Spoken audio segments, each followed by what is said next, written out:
अम्मा की बातें सुनकर मन का सैला हो गया। शादी के बाद जब पहली बार मायके आई थी, तब सब कितने खुश थे। बाबूजी मुझे देखकर फूले नहीं समा रहे थे। माँ मेरे लिए अपने हाथों से पकवान बना रही थी। भाई बहन चुटकुले सुना सुनाकर मुझे हंसाने की कोशिश कर रहे थे। ऐसा लग रहा था मानो मैं कोई मेहमान हूँ जो दोबारा शायद ही आएगी। लेकिन ये खुशी कुछ दिनों की थी। जब मैंने दोबारा मायके का रुख किया तो चेहरे के भाव बदल चुके थे। हर कोई व्यस्त था, जैसे मेरी उपस्थिति से कोई फर्क ही ना पड़ता हो। ससुराल में मेरा जीवन पहले ही कठिन हो चुका था। शादी के बाद कुछ दिनों तक सबने मुझे अपनाने की कोशिश की, लेकिन जब मेरी सफ़ेद दाग की बीमारी का पता चला तो सबका व्यवहार बदलने लगा। मुझे अजीब नज़रों से देखा जाने लगा। धीरे धीरे उन निगाहों में घृणा और उपेक्षा आ गई। एक दिन बहाने से मुझे मायके छोड़ दिया गया और फिर कभी वापस बुलाने की जहमत तक नहीं उठाई। जिस मायके में मैं राजा बेटी थी, वहाँ अब मेरे लिए तानों और कटाक्षों के सिवा कुछ नहीं बचा था। बाबूजी अब मेरी दवाइयों का खर्च उठाने से कतराने लगे। माँ को मेरी मौजूदगी खटकने लगी। भाई बहन खुलकर ताने मारने लगे। इतनी बीमारी थी तो शादी क्यों की? अब जिंदगी भर यही बैठी रहोगी क्या? मैं इस बेगानेपन से लड़ ही रही थी कि मुझे पता चला कि मैं माँ बनने वाली हूँ। दिल में एक नई उम्मीद जगी कि शायद अब मुझे मायके और ससुराल दोनों जगह स्वीकार कर लिया जाएगा। लेकिन मेरी उम्मीदें तब टूट गई जब माँ बाबूजी ने ये खबर सुनी और उनके चेहरे पर चिंता की लकीरें उभर आई। कोई खुशी नहीं, कोई उत्साह नहीं, बस एक नई चिंता। अब इस बच्चे को भी पालना पड़ेगा। ससुराल वालों को जब ये पता चला तो उन्होंने साफ कह दिया, इस बच्चे का कोई लेना देना हमारे घर से नहीं है। मैं टूट चुकी थी, लेकिन जब पहली बार मैंने अपने गर्भ में हलचल महसूस की तो मैंने खुद को संभाल लिया। मैं हार नहीं सकती थी। अगर दुनिया मुझे बोझ समझती है तो मैं खुद को अपने बच्चे के लिए मजबूत बनाऊंगी।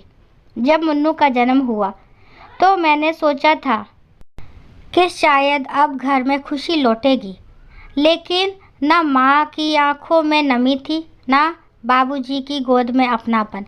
उन्होंने बस एक औपचारिकता पूरी की। आस पड़ोस में मिठाइयाँ बांट दी गई, लेकिन मेरे लिए कोई स्नेह नहीं था। अब हालात और बदतर होने लगे। माँ मुझसे कहने लगी, अब बच्चा हो गया तो कहीं जाकर काम धंधा कर। मुन्नू अब 3 साल का हो गया था। उसकी नन्ही आंखों में जब मुझे भूख के भाव दिखते तो मेरा कलेजा कट जाता। मैं जान चुकी थी कि अगर मुझे दुनिया में अपनी जगह बनानी है तो अब और कमज़ोर नहीं पड़ना है। मैंने टेलरिंग सेंटर में दाखिला लिया और दिन रात मेहनत करने लगी। माँ के ताने चलते रहते, सिलाई बुनाई से कोई बड़ा आदमी बना है क्या? लेकिन मैंने उनकी बातों पर ध्यान देना बंद कर दिया। धीरे धीरे मैंने अपने घर में ही छोटे मोटे कपड़े सिलने शुरू कर दिए। पहले मोहल्ले की औरतें कपड़े सिलवाने आने लगी, फिर मैंने स्कूल ड्रेस बनाने का काम पकड़ लिया। जब पहली बार मेरे हाथ में मेहनत की कमाई आई तो मैं रो पड़ी। अब कोई ताने मारता तो मुझे फ़र्क नहीं पड़ता था। एक दिन मैंने अपना खुद का बुटीक खोलने का सपना देखा। मैंने एक सिलाई मशीन और कपड़े खरीदे और अपने बिजनेस को बढ़ाने लगी। अब मैं आत्मनिर्भर हो चुकी थी। तभी एक दिन अचानक मेरे पति घर आए। उन्होंने कहा, अब सब ठीक हो गया है, वापस चलो। मैंने उनकी आंखों में देखा, वहाँ पछतावा नहीं था, बस एक मजबूरी थी। मैं जान गई कि ये वही आदमी है जिसने मुझे बोझ समझकर छोड़ दिया था। मैंने मुस्कुराकर कहा, अब मैं लौटकर किसी के घर नहीं जाऊंगी, क्योंकि अब मेरा अपना घर है। आज जब मैं अपनी मेहनत से सफल हूँ तो मैं उन सभी औरतों से कहना चाहती हूँ, चाहे हालात कितने भी बुरे हों, खुद को अधूरा मत समझो। अपनी ताकत पहचानो और खुद के लिए खड़े हो जाओ, क्योंकि एक औरत जब खुद के लिए लड़ती है तो वह किसी की दया पर निर्भर नहीं रहती। दोस्तों, आशा करती हूँ ये कहानी आपको ज़रूर पसंद आई होगी। अगर कहानी पसंद आती है तो प्लीज़ मेरे चैनल को लाइक शेयर सब्सक्राइब करना ना भूलें। और इस कहानी के बारे में आपके क्या विचार है कमेंट बॉक्स में ज़रूर बताएं।